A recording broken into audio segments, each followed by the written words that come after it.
มื้อนี้สิพามาเบิ่งกิจกรรมงานรับน้องที่วิทยาลัยวิทยาศาสตร์สุขภาพจุฬาภรณ์เนาะก็ถือว่างานนี้ได้จัดขึ้นแต่วันที่11มังกรที่ผ่านมาเนาะแต่ว่าข้าพเจ้าก็ข้าเวียกข้างานก็ได้บ่ได้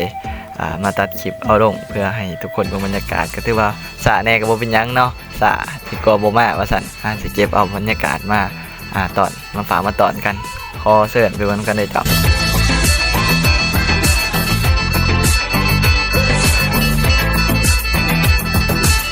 เป็นนักศึกษาชั้นสูงพยาบาลสายครูรุ่นที่3ปีที่2พร้อมด้วยข้าพเจ้านางดาวเมืองแก้วเพื่อนเป็นนักศึกษาชั้นสูงพยาบาลรุ่นที่13จริงว่าหอดการจัดพิธีในมื้อนี้ข้าพเจ้าตั้งหน้าให้ทั้งคณะกรรมการคณะอำนวยการและครูอาจารย์ทั้งหมดขอแสดงความสมเชยและขอให้ที่ประชุมตบมือสมเชยสโมสรนักศึกษา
จากฟังเสียงท่อนกับใจดูคุณเป็นสูงเนี่ย เจ้าป้องหูให้แก่พวกข้าพเจ้านอกจากนี้ยังมีบรรดานักศึกษารุ่นอายรุ่นเอื่อยและ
หรือต้องเป็นใครที่เดิน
คือต้องเป็นใครที่เดินจากไปแล้วต้องเสียน้ำตาเดินจากลาบ่เหลือใครทั้งห้าคน เดินออกมาคือต้องเป็นใครที่เดินจากไปแล้วต้องเสียน้ำตาเดินจากลาบ่เหลือใคร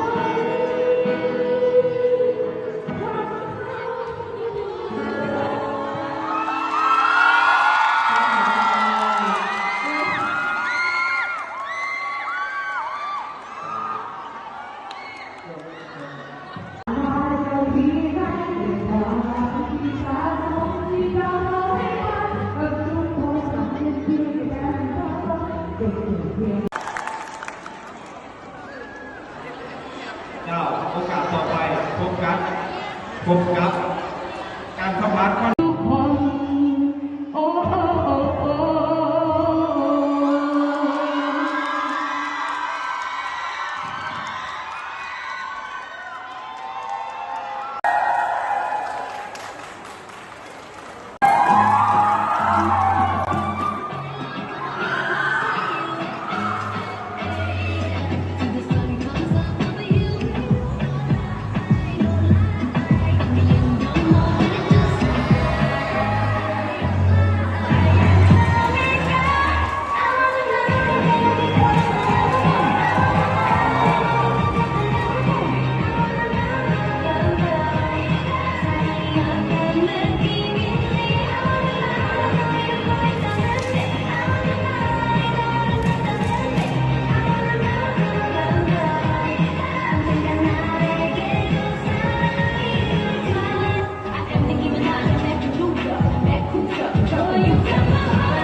Giây phút em gặp anh là em biết em si tình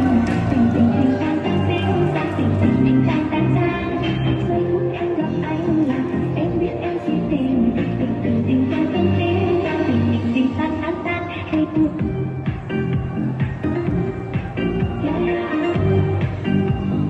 anh tính sao vậy anh tính sao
เจ้านครวัวในสินจุดลงแล้ว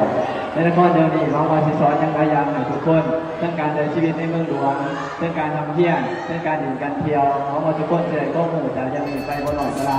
เขาก็จะได้หน้าบุญเช่นโบสขอกล่าวเข้ามาขอขอบใจ